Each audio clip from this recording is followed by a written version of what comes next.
বলছেন আর যারা ভয় করে আল্লাহকে আর সেই দিনকার যে অনিষ্ট, সেই অনিষ্ট থেকে তারা ভয় করে, চলে যায় আর টাকায় যায় ধরে রাখা যাবে।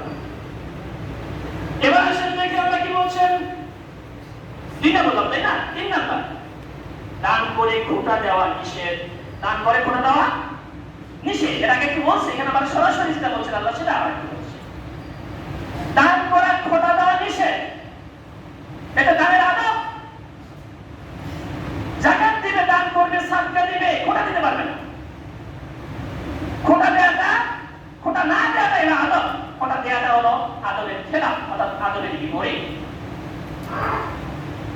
আল্লাহ রাসূল কি বলছেন খোটা দেওয়ার ব্যাপারে, কি বলছেন, আল্লাযীনা ইউনফিকুনা আমওয়ালাহুম ফি সাবিলিল্লাহ সুম্মা লা ইউতবিউনা মা আনফাকু মান্নান ওয়ালা আযা। বলে সুবহানাল্লাহ। আল্লাহ বলেন আল্লাযীনা ইউনফিকুনা আমওয়ালাহুম ফি সাবিলিল্লাহ, আল্লাহর রাস্তায় যারা খরচ করে, আল্লাহর রাস্তায় যারা দান করে,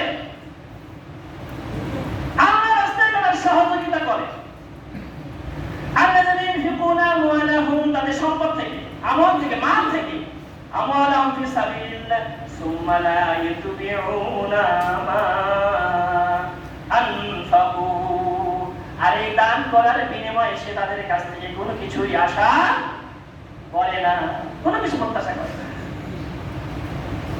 দান করে আল্লাহর রাস্তায়, এই দানের বিনিময়ে সে কখনোই মনের ভিতর কোনো কিছু চাওয়া বা বিনিময়ের আশা করে না। আল্লাহ মানুষ সৃষ্টি করেছেন জানে না যে মানুষ মনের ভিতর কি লালন করবে। গরিবকে দান করে 2 দিন পরে আবার কামলার জন্য পাঠায়, এই ডাক্তার তো আমার আল্লাহ বাস করে কাজ করা লাগে, ও বলছে যে না আজকে পারবো না। উনি যাকে তাকে পাঠিয়ে দিয়েছিলেন, যেটাকে তোর খোঁজ নেই কেন, আমাকে কালকে আমার বাড়িতে কাজ করে দেয়। উনি বলে দিয়েছেন আমি কালকে পারবো না, এরপরে পারবো। তাই সে যখন বললো যে না চাচা ও পারবে না, কালকে আসতে পারবে না, পরে ওই তো তাই কবি রে, কালকে এসে 5 কেজি চাউল দিয়ে গেছে আমার কাছ থেকে। আচ্ছা বললো বাপ সবও আছে না, বউ আছে না, 5 কেজি চাউল দিলাম, আর আজকে কামলার জন্য পাঠাচ্ছি, কালকে পারবে না। বুঝিস গরিবের আল্লাহ থেকে পারে না, আমি কেন পারি বলে বলে 5 কেজি চাউলের গরম দেখছেন, কামলাও সেদিন দিতে পারবে, তার পরের দিন দিতে পারবে, বলে দিস আমি কালকে পারবো না, কাল পরের দিন পারবো।